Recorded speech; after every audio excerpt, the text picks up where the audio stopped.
सिर पर सन का कपड़ा पहने अजीब व्यक्ति मृतक के जीवन काल की वस्तुओं को खाने मात्र से उसके रूप में बदल सकता है। मृत व्यक्ति की आत्मा को धरती पर ला सकता है। हालांकि ये स्थिति केवल 2 मिनट तक रहती है, लेकिन ये मृतक के परिजनों को उनकी अधूरी इच्छाएं पूरी करने के लिए पर्याप्त है। इसलिए कई लोग भारी कीमत चुकाने को तैयार रहते हैं केवल अपनों को फिर से देखने के लिए। हालांकि उन्हें नहीं पता कि जितनी बार आत्मा को बुलाया जाता है उस अजीब व्यक्ति का प्रभाव उतना ही बढ़ता जाता है, जब तक अंततः लालच से पूरी तरह नष्ट होकर वो उसका बलिदान बन जाता है। यही कारण है कि हर बार का मालिक अनुबंध पर हस्ताक्षर करने के बाद आत्मा बुलाने की संख्या को सख्ती से नियंत्रित करता है। हालांकि उस रात देर से बार का दरवाजा अचानक किसी ने खटखटाया। बूढ़े ने देखा कि बाहर एक उदास चेहरा वाला व्यक्ति खड़ा है, जैसे कुछ मांगने आया हो। जैसा कि उम्मीद थी, अंदर आने के बाद उसने तुरंत $8000 फेंके, उम्मीद करते हुए कि वो अपनी मृत पत्नी से मिल सके। आश्चर्यजनक रूप से बार मालिक ने उसे हमेशा की तरह स्वागत नहीं किया, बल्कि उसने उस व्यक्ति को जल्द से जल्द वहाँ से चले जाने को कहा। उसे लग रहा था कि उसकी जिंदगी ज्यादा समय नहीं बची थी, इसलिए उसने व्यक्ति के जाने के बाद तुरंत दरवाजा बंद कर लिया। फिर पर्दे खींचकर दवा को सब्जी के साथ मिलाकर पागलपन में खा लिया और जंगल में एक वीडियो रिकॉर्ड किया, उम्मीद करते हुए कि अगला मालिक उस लकड़ी के दरवाजे को न खोले। लेकिन जैसे ही उसने ये कहा, बूढ़ा अचानक आग की लपटों में जलने लगा। तहखाने से संघर्ष करते हुए ऊपर आया, जैसे उस अजीब व्यक्ति की काली आंखों के गड्ढे में खींच लिया गया हो। चीखने की आवाज में धीरे धीरे शांत हो गया। कुछ दिनों बाद एलिस को पुलिस का फोन आया, जिसमें उसे अपने पिता की लाश की पहचान करने को कहा गया। लेकिन जब उसने उस व्यक्ति को देखा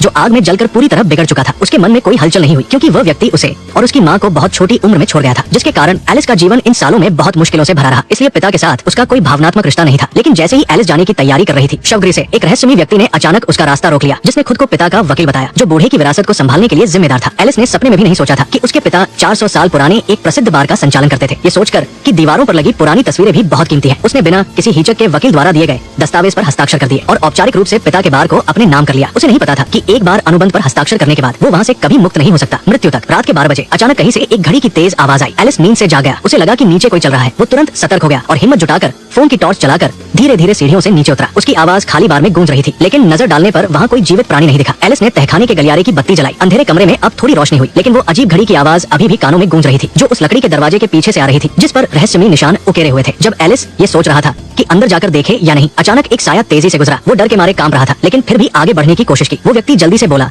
कि वह कोई अपराधी नहीं है, बस नए मालिक के जरिए अपनी मृत पत्नी से मिलना चाहता है। जब उसे पता चला कि एलिस को तहखाने में रहने वाले आत्मा बुलाने वाले अजीब व्यक्ति नील के बारे में नहीं पता, तो उसने बार के असली कमाई के धंधे के बारे में बताया और फिर उसने $2000 बतौर जमानत निकाले, केवल ये चाहते हुए कि एलिस उसकी इच्छा पूरी कर दे। हालांकि उसे इस तरह की अंधविश्वास वाली बातों पर यकीन नहीं था, लेकिन मेज पर पड़े नकद ने एलिस को प्रभावित कर दिया। उसने नील को अगली रात फिर आने को कहा, क्योंकि उसे तैयारी करनी थी। फिर उसने पिता की छोड़ी हुई चीजों में से एक किताब निकाली ताकि कोई अनहोनी न हो। एलिस ने खास तौर पर अपनी सबसे अच्छी सहेली को बुलाया ताकि वह भी साथ हो। दरवाजे पर रहस्यमयी निशान देखकर सहेली ने एलिस को सलाह दी कि भले ही वो भूत प्रेत में विश्वास न करे, लेकिन अज्ञात चीजों का सम्मान करना चाहिए। लेकिन एलिस का दिमाग फायदे से अंधा हो चुका था। उसने कहा कि वो सब कुछ नियंत्रण में रख सकता है। उसके अलावा उस व्यक्ति ने बताया कि उसके पिता भी इस तरह से पैसे कमाते थे। वो मानता था कि उसका आत्मनियंत्रण बूढ़े से कहीं बेहतर है, इसलिए कोई समस्या नहीं होगी। सहेली उसे समझा नहीं पाई, इसलिए वो बार में रुक गई और आधी रात का इंतजार करने लगी। जैसा कि उम्मीद थी, घड़ी की आवाज के साथ नील फिर से दरवाजे पर आया। एलिस ने तुरंत चाबी उठाई और तहखाने का लकड़ी का दरवाजा खोल दिया। गलियारा पूरी तरह अंधेरा था, कुछ भी दिखाई नहीं दे रहा था। सब लोग सावधानी से तहखाने में घुसे और देखा कि वहाँ कोई नहीं था। केवल बीच में 2 कुर्सियां रखी थी जो बहुत अजीब लग रही थी। दीवार पर एक टूटा हुआ छेद देखकर नील ने जल्दी से उस अजीब व्यक्ति को बुलाने की कोशिश की, लेकिन हैरानी की बात थी कि काफी देर तक अंधेरे में कोई हलचल नहीं हुई। एलिस बस जल्दी से पैसा लेकर जाना चाहता था। उसने अधीर होकर नील की बात को दोहराया। कुछ ही पल बाद अंधेरे में अचानक डरावनी चीख सुनाई दी और फिर एक बेहद अजीब साया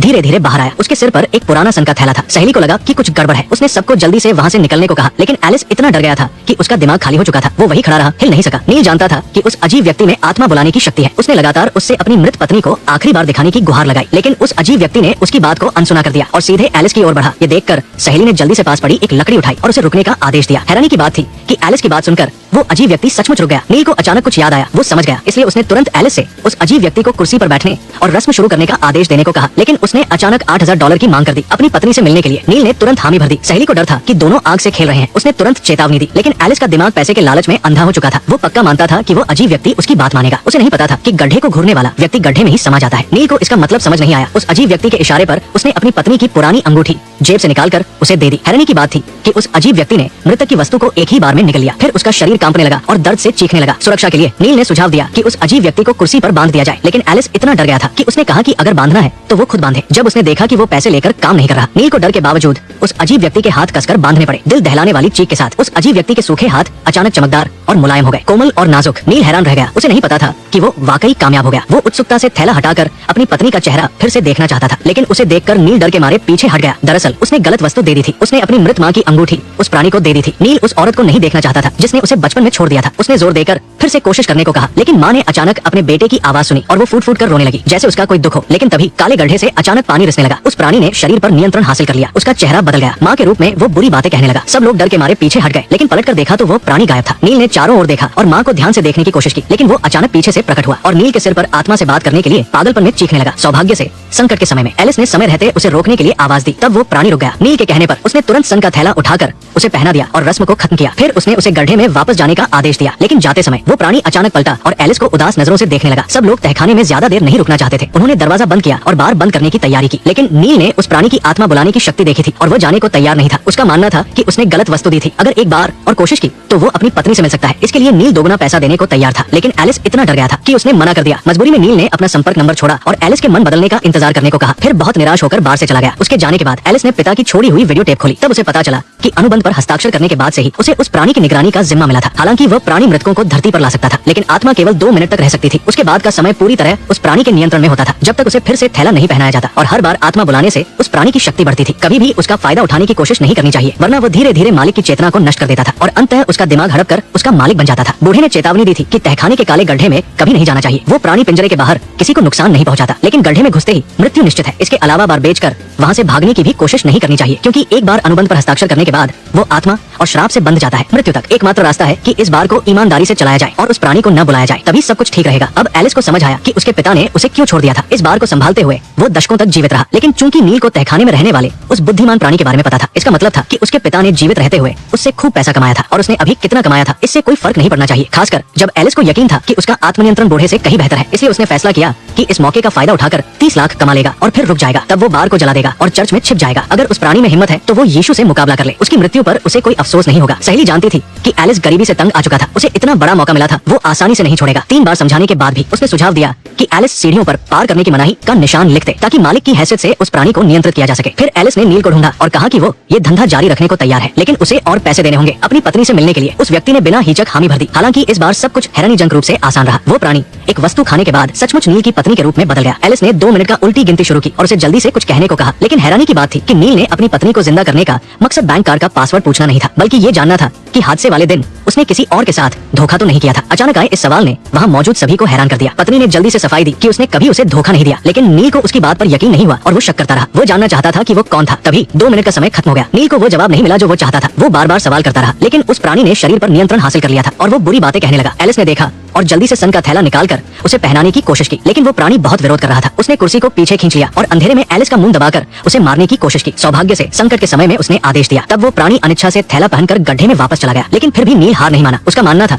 कि उसकी पत्नी ने जब ये कहा कि उसने धोखा नहीं दिया, तब 2 मिनट से ज्यादा समय हो चुका था। शायद वह प्राणी ने शरीर पर नियंत्रण करने के बाद झूठ बोला था। सहेली नहीं चाहती थी कि ये जुनूनी व्यक्ति सबके मूड को खराब करे, इसलिए उसने एलिस को उसे भगाने के लिए कहा। फिर उन्होंने तहखाने के दरवाजे को मजबूती से बंद कर दिया और मन की शांति के लिए प्रार्थना की। लेकिन जाते समय दीवार पर लगा एक फोटो फ्रेम अचानक गिर गया। जिज्ञासा के कारण सहेली ने पीली पड़ी तस्वीर निकाली और देखा कि इसके पीछे किसी का नाम लिखा था। दस्तावेजों के अनुसार ये व्यक्ति भी कभी बार का मालिक था, लेकिन इसे संभालने के कुछ समय बाद ही उसके पूरे परिवार का नाश हो गया। वो व्यक्ति इसे सहन नहीं कर सका और उसने पुराने घर में अपनी जिंदगी खत्म कर ली। सच्चाई जानने के लिए सहेली कार चलाकर उस खंडहर इमारत में पहुंची। तब उसे पता चला कि उस व्यक्ति ने जीवित रहते हुए बार के बारे में बहुत सारी जानकारी इकट्ठी की थी, जैसे वो श्राप को तोड़ने का तरीका ढूंढ रहा हो। लेकिन जब सहेली अपनी खोज को एलिस के साथ साझा करने वाली थी, तब उसे नहीं पता था कि एलिस पहले ही नशे में धुत हो चुका था। तभी आधी रात की घड़ी बजी। लकड़ी का दरवाजा अचानक हिलने लगा। सहेली को लगा कि एलिस फिर से तहखाने में वह प्राणी बुलाने गया है, इसलिए वो सावधानी से तहखाने में गई और एलिस का नाम पुकारने लगी, लेकिन उसे पीछे से उस प्राणी ने डरा दिया। हालांकि उसने हमला नहीं किया, बल्कि उसने जानकारी उठाकर मुंह में डाल ली और उस बार मालिक के रूप में बदल गया, जिसने खुद को फांसी दी थी। तब सहेली को उस प्राणी की सच्चाई पता चली। दरअसल 400 साल पहले भाईचारे के सदस्यों ने एक गुफा में एक महिला को खोजा जिसमें आत्मा बुलाने की शक्ति थी, इसलिए उन्होंने उसका इस्तेमाल करके धन कमाने की कोशिश की। लेकिन जब उसने मना किया तो वे गुस्से में आ गए और उसे चुड़ैल बताकर गांव वालों को बुलाकर उसे आग में जलाकर मार डाला। लेकिन मृत्यु ने उस महिला की जान नहीं ली, बल्कि उसे जिंदा होने और बदला लेने की इजाजत दी। उसके बाद कई तरह की बीमारियां और महामारियां फैलने लगी। भाईचारे ने एक अंधेरी रस्म की और उसे तहखाने की कब्र में हमेशा के लिए बंद कर दिया। उन्हें लगा कि मामला खत्म हो गया, लेकिन कुछ सदी बाद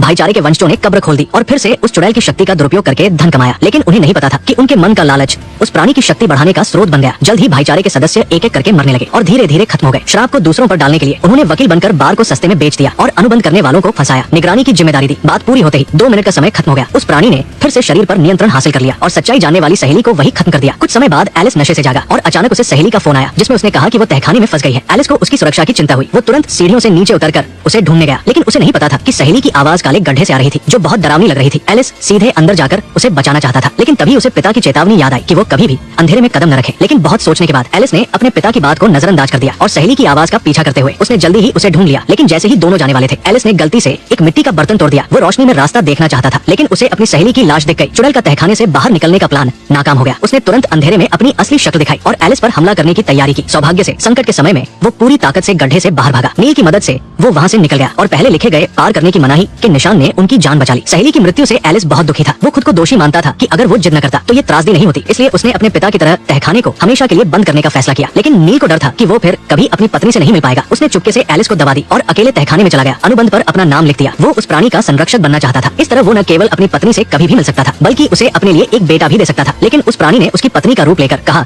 कि जब तक एलिस को खत्म नहीं किया जाएगा, नील अनुबंध पर हस्ताक्षर करके इस बार का मालिक नहीं बन सकता, वरना दोनों का एक साथ होना असंभव है। हैरानी की बात थी कि ये बात समय से पहले जाग चुके एलिस ने सुन ली। नील ने देखा और मन ही मन फैसला लिया। वो सीधे छत पर गया और एलिस को धक्का दे दिया। फिर उसकी लाश को उठाकर तहखाने में वापस आया। लेकिन जब उसे लगा कि वो अपनी पत्नी के साथ हमेशा रह सकता है, उस प्राणी ने एलिस की वस्तु उठाकर निकल ली। नील ने उत्सुकता से थैला हटाया और एलिस से पूछा कि अनुबंध पर हस्ताक्षर कैसे करें। लेकिन उस प्राणी ने इस सवाल का जवाब नहीं दिया। अब मैं 400 से ज्यादा सालों से फंसी थी। चुड़ैल को आखिरकार मौका मिल गया। उसने लोगों के लालच का इस्तेमाल करके उन्हें गड्ढे की ओर खींचा और संरक्षक की इच्छा को नियंत्रित करके उसकी आत्मा के साथ एक हो गई। नील ने भी अपने लालच की भारी कीमत चुकाई। जैसे ही अनुबंध जलकर राख हो गया, ये बेनाम चुड़ैल तहखाने की सीढ़ियों से बाहर निकलने में कामयाब हो गई। पार करने की मनाही का निशान भी खून के पानी में बदल गया। उसने अपने को दबाने वाला थैला फेंक दिया और धीरे धीरे पिंजरे से बाहर निकली। जहाँ भी गई वहाँ आग की लपटें भड़क उठी। जल्द ही सब कुछ जलकर राख हो गया।